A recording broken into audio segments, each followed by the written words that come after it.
My name is Olivia Ives Flores, and I'm the founder of O Art Agency, and today, your humble host of Art Loves Company. Thank you so much for joining us for the very first in a brand new series of virtual studio visits, exploring the creative process and life lessons learned from the act of making and creating. As well, a selection of the artworks we'll be talking about today are available directly from the online gallery on oartagency.com. If you'd like to purchase or commission a piece, please check out Adrian's artist page and feel free to get in touch with me with any questions you might have. I love talking shop and I'm happy to help. And without further ado, it is my biggest pleasure to introduce my dear friend and an artist I respect immensely, Adrian Molina. When I was first percolating about the idea for the Art Loves Company Studio Visit series, I knew right away that Adrian would be the perfect person to have this first chat with.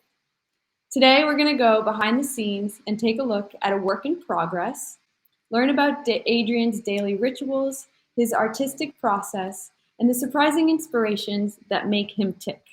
Adrian and I first met in 2007 as two bright-eyed young art school kids at the School of the Museum of Fine Arts in Boston. It was my very first day of school, and while I was walking onto the campus, I spotted this creature rocking paint-splattered corduroys and a curly mustache. I knew right away that I wanted to be friends with that guy. Over the years, Adrian and I have been friends, and he's also been a creative sparring partner. He helped launch the Yes We See Gallery in 2010, and together we've mounted countless exhibitions.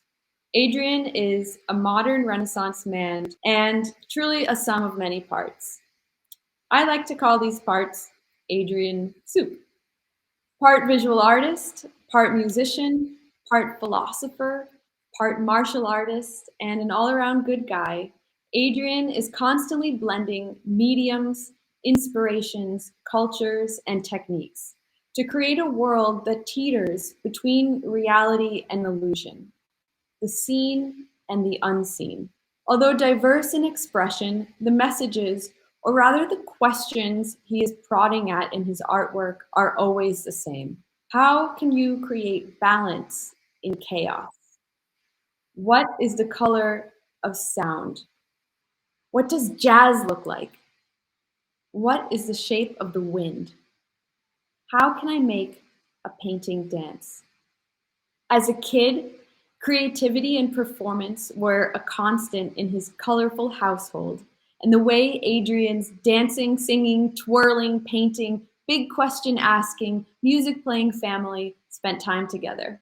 Growing up between the changing environments of the suburbs of Miami and a farm in Costa Rica, the impact of nature on one's experience also became an influence on Adrian's expression. He asked himself, can ideas really grow bigger and travel further on the wing of the wind out in the countryside, unobstructed by buildings and planes?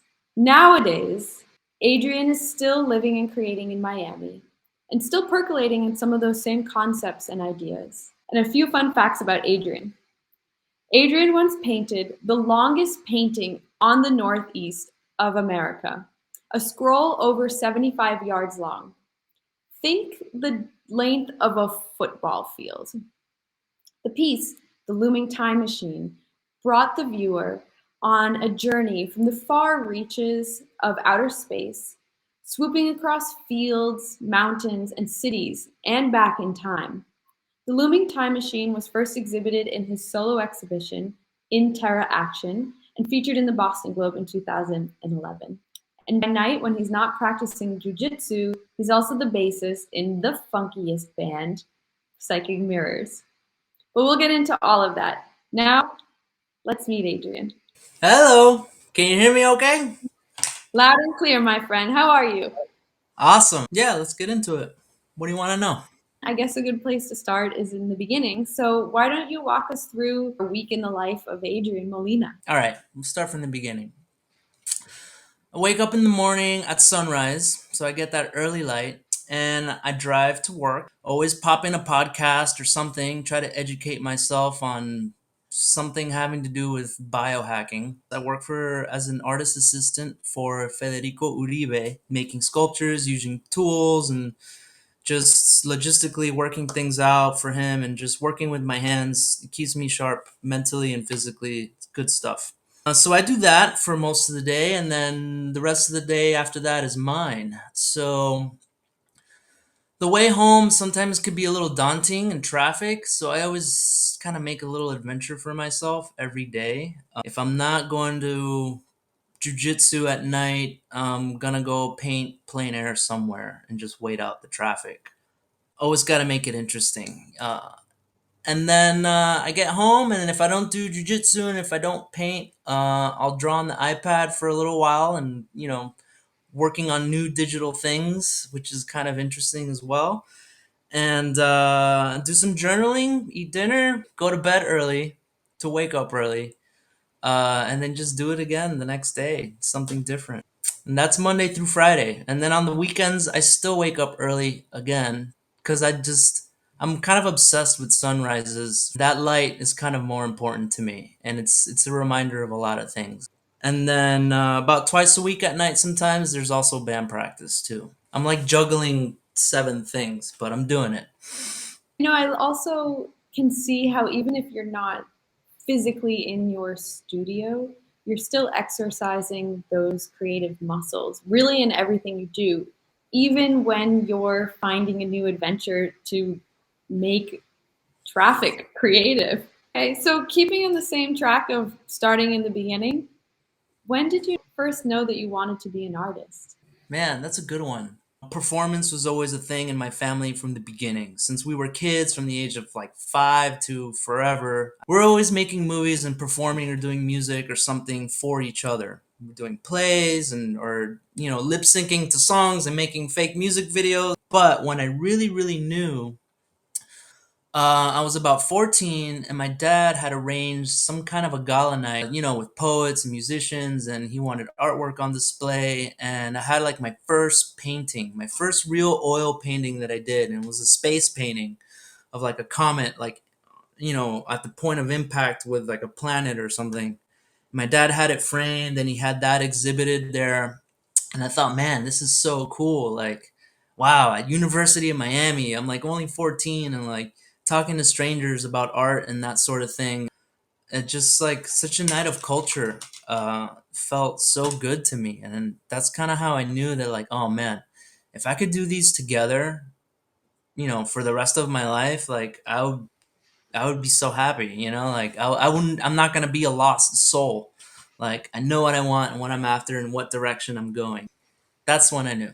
When you think about it, music or performance are kin but still a distant cousin to the visual arts like painting and drawing. When in your practice did all of these elements collide, and when did you feel that you needed to combine time, movement, 2D and 3D space? Towards the last year of my schooling, when I met you in Boston, um, I was under this idea of what makes a masterpiece for the 21st century. That's when I decided, like, oh man, it's got to be all those elements. You're going to have to make an object that will be all those things. And what does that even look like? What is that? And so that idea in 2009 got put into work and manifested finally in 2011. It was done and exhibited, and that's the Looming Time Machine, which is, it's a sculptural object. It's interactive, it's kinetic, it could also be static. It has elements of movement, elements of time on so many levels. Because I was wondering what you were asking, It's like, how do I tie all these things that I like and that I know I'm good at and make it all make sense? And it turned into that. It turned into a scroll that was 75 yards and put into a machine that needs to be activated by two strangers, and then that starts a really neat, interesting conversation. And then, if you remember the opening night, there was a camera above the painting. So while people were moving the painting going across, it was being projected in another room. And in the other room, there was a band, a jazz trio improvising the soundtrack to what they were seeing on the projection that was being moved by two people in the other room. So the whole thing was like just this really incredible culmination of all those elements. And I've never felt like such success from that. It was like, yes, it can be done, and it came out in this way, and like, now what are we gonna do? Like, where are we gonna go now from here? So Yeah, that was a really great experience. And I mean, powerful. And I think also impactful because it gave people an opportunity to participate in artwork and break down a barrier that is often you have a yeah. piece behind a frame or a piece of glass and you can't really touch or participate or move your body with the visual arts. And that was a reason I've always been so jealous of musicians because they possess that power to make people move their Oh bodies. yeah. And this Yeah. was a moment as a visual artist, you were able to convey that same effect that musicians often have that magic power. So, speaking of ideas and still on the theme of getting started, how do you know when an idea is ready to become a piece? Or do you just start and it comes out? How do you start a piece? I have two branches of paintings that I go with. One of them is this right behind me. This branch allows me to be in the beginning very spontaneous and just go. You know what I mean? Some really broad strokes that try not to think too much about. It's just being in the moment and doing that. I am listening to things like music, like John Coltrane, for example, and making these black brushstrokes. And then later on, contemplation on like where these spots are gonna get filled, where the color goes. So this is the one where I just kind of go and then I slow down and then it's figuring out where things go. These two are like yin yang. So now the other branch, which are like three-dimensional pieces, let's say for example this one over here, is kind of the opposite. The idea is kind of already there. It's more of like, do I have the means and the space and the materials and the time to make such a thing? And if all those check off yes, then it's gonna get made. I'm sure people really want to see the work that you're talking about. So, how about we talk about a couple pieces and put an image to the work that we're talking about? I thought this would be a good one to show, and it's titled In Search of the Fundamental Nature of Life.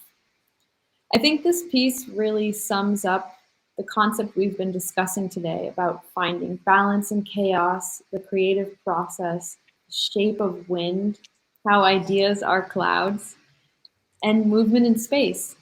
So, first of all, what is the story behind the title? So the title is based off the title from my father's book that goes, In Search for the Fundamental Nature of Life, We Created the Universe. So he asked me to make him an image for the cover of his book. And of course, as a good son, of course I will. So what came out was this, was a thinker up on a platform, with his chair and his table, up in the clouds, like in the atmosphere. And then he's thinking of things beyond his dimension. This is a little two-dimensional man that's thinking of things that are, in this case, three-dimensional. And then that analogy in parallel goes with my father's book and all the thoughts that he wrote in that. He strived for his whole life to try to explain that and putting it into books. And then this book was his last book. It was published in 2014. And then for the following 6 years of his life, or the last years of his life, and he suffered from Alzheimer's and kind of just started to not be all there. So this was like the last coherent book that he wrote, where a lot of things, they make sense. This is good stuff, and I think you can still find it online if you're interested about it, or if not, just contact Olivia or myself. We can send it to you if you're curious. That's beautiful, Adrian. Thank you for sharing that. Something that I've witnessed just being with you is through your father's illness, you became so much more present. and very conscious of your actions and also really participating and really feeling the experiences that you were going through. For instance, we went to Art Basel in Miami together this year, and I was taking pictures like crazy left and right, probably looking through my phone more than I looked at pieces, and I'll admit it. I might have scanned through 100 pieces while you looked at one or maybe two. And you really took time to observe the piece and to remember.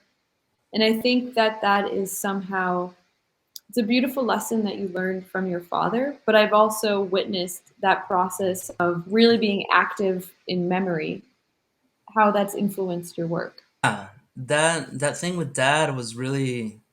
I was already starting to feel it before my dad's deterioration really started to, get some headway, but that impacted it even more. It kind of reinforced that. Martial arts kind of help you to be present, but yeah, it is a practice that I always try to do because it's very easy for us as human beings to be thinking about what the hell just happened or what am I going to go do right now, opposed to just, hey, I'm here. What's going on right now?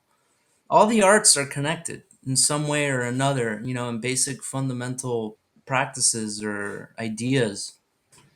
Even though the mediums are different, there's still a lot of underlying common themes between them. Thinking about the next piece, I think that's a really great segue.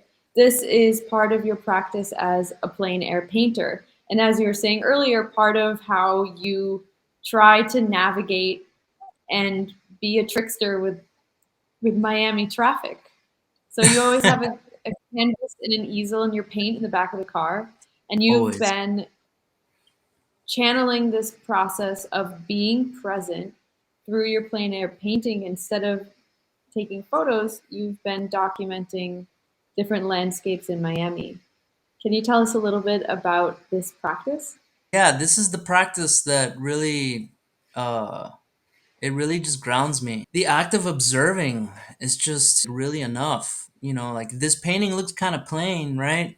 But believe me, when you're out there, you're making decisions, especially during sunset. Everything starts to move so much faster. So that's always kind of like this reminder again, of trying to be present and just observing the moment and soaking it in. And it also like helps engrave memory. So I'll remember, when I made that painting and what happened that day and what it was like. And if I forget, there's probably some note written on the back that'll like kind of spark the recall of what happened. It keeps me sharp, really. Sometimes I'll get out there and I'm like, man, why am I doing this? And like, how is this related to everything else? But then there you go. Once I catch my mind doing that, I'm no longer present. So then I'll trick my mind again into just jump in and do it, do the discipline, and you will see how everything is connected. And then I'll just start to get ideas, and I'll be inspired to do my in studio work from these outdoor studio, you could say, practices. I'm talking about being in the present moment and being in the studio. That's a great opportunity to talk about a work in progress. It's really an honor for an artist to share a work that's in progress before it's finished. And Adrian was really gracious enough to share something that he's still battling with, playing with, spending time with. So, can you tell us about this new piece? This is the second biggest version I've done of this style of paintings. It's 5 feet by 5 feet, nice and square. This process, I really enjoy it all the way. Like no matter how slow it goes or how quick it goes. This was a painting that was blank for so long, and then the pandemic hit in 2020, and then I just started to add on those brushstrokes. I had 3 sessions of doing those black marks, and I enjoyed every step of the way. And sure, yeah, we could call it done. I know there's more that could be done to it, but I enjoy every phase that it goes through. I enjoyed it when it was blank and I stared at it, and then I loved it when it was just black and white and I enjoyed it in that fashion. And then I enjoyed it when it was just a little bit of these yellow ochre marks, and then so on and so forth, as it keeps going. So in a way, they're simultaneously finished and unfinished, like all the time. And it'll be done when it's, when it feels resolved and completely balanced. Right now, you can kind of see some imbalances still happening, but there are already some effects taking place, which is what I'm after, which gives you like this push and pull within the optical illusion of it. I have a question for you. Yeah, what's It's up? titled The Color of Sound, number 44, The Sun. Do you always Yeah. title a piece before you're finished? And what is in this name? Ooh, good one. So for this Color of Sound series, the titles after the semicolon occur afterwards. I keep track of the numbers. This is the 44th one. The other title comes in afterwards. But for other artworks, I have like a little bucket with pieces of paper in it with titles in it. And sometimes I think it's good to have a title first. It also helps spark ideas. That goes for any of you out there. If you're a creator and kind of you don't know um, what to make, just start making a list of titles and write them in a piece of paper and throw them in a bucket, and then just pick one out and read that title and make your piece based on that. I think that's a cool little tidbit of creativity for anybody, which goes for anything, any form of art. It doesn't have to be a painting. With that, do you have time for a quick little tour of your studio? Yeah, we could do that. It's not much because half of my studio is out in the world. But let's see here. Hope nothing. So there's my sun hat and my easel. It's not in my car, but it'll be there today. Here, oh, there's some little paintings there that I do. That's my computer area where I do all the administrative things. Some more paintings. There's another one there, a black one, a dark one. Uh, More blank canvases to come. A few more paintings that way. This is my space, my long table. It's actually a door on two horses. I've had that table for 10 years. And you just have my brushes. I keep pretty clean and tidy. All my little tools and other little mediums back here in the corner. And that's kind of it for now until I can officially have like a real workshop where I can make a mess and cut wood and doing that sort of thing. I don't need too much to make art and be creative. It seems like you're creating all the time, Always, yeah. collaborating with the universe. So, speaking of collaboration, we have some questions that are coming in from the audience. Shall we answer a few? Sure. How has martial arts and Taoist philosophy influenced your art? I've always been a really big fan of Bruce Lee. Everybody knows who Bruce Lee is. He's the reason why anybody knows what the hell martial arts is. So he has this quote, this thing that he used to say that was the truest form of expression. And when I heard that, I was like, man, what is he talking about? Like, I want to know what that's about. How is fighting somebody the truest form of expression, Like, what the hell, what's that about? I'm getting closer to understanding what he was talking about. I'll be honest with you, I kind of don't 100% know yet. Um, Maybe I will in like another 5 years because I've only seriously been studying martial arts for a little while. Taoist philosophy and martial arts are a lot about yin and yang, and finding the balance between those two, that one cannot be without the other, and they need each other in order to function. That really influences my life, and life is art. My life is art all the time. These pieces behind me, I think, are a good reflection of what happens with Taoist philosophy and martial arts. We know that life is not so simple. It's not so black and white with a little white dot here and a little black dot there. It's freaking chaos, man. It's insane. It's like this behind me and it's swirling in it. But in it, we have to find like where that balance is going to be. So these paintings kind of become that game of finding that, and that's in the creation of it. And then it still continues to resonate in the observation of these paintings too, which is what really keeps me going and why I keep making them. Because it's like a thumbprint. This idea is infinite for me. I can keep making these. No painting is going to be like the next one. So I'm sorry to say, if you want a commission that looks like this or that, like whatever you're going to commission is going to be its own thing. It's going to be separate. It's going to look different. What are you working on next? I have some things that I'm working on like right now that are close to being finished. I'm also illustrating figures and people, more in the form for graphic novels, which is like this other side that I'm a little hesitant to introduce to you and all of you watching. If these paintings and music and all these things, we could call them like the light side, I would say that my graphic novel work would be my dark side. The yin Uh, and the yang. exactly. And that still has underlying themes that connect with everything else, but it's on a dark version of it. And it's all digital. So I've been working on an iPad for 2 years now, and I freaking love it, man. It's so cool. It's so easy. It's clean. I don't have to worry about ink and all these things. As much as I love being tactical, I have other things that will fulfill those tactical, needs. But then what's next? Definitely, I'm due for a self portrait. Well, and as well, Psychic Mirrors is getting back together and going on tour and recording. That's right. Yeah, Psychic Mirrors just released an album in 2021, and the vinyl record came out like a month ago. So like our activity is gonna also be on the rise, and my life also moves in that kind of yin and yang between music and art as well. Okay, so I have one more question for you. Okay. What is a life lesson that you've learned through the process of making art or learned from art? I would say something that's been on my mind since, yeah, before my dad died, and even more so like during and after. I've been thinking that everything in our life is once in a lifetime.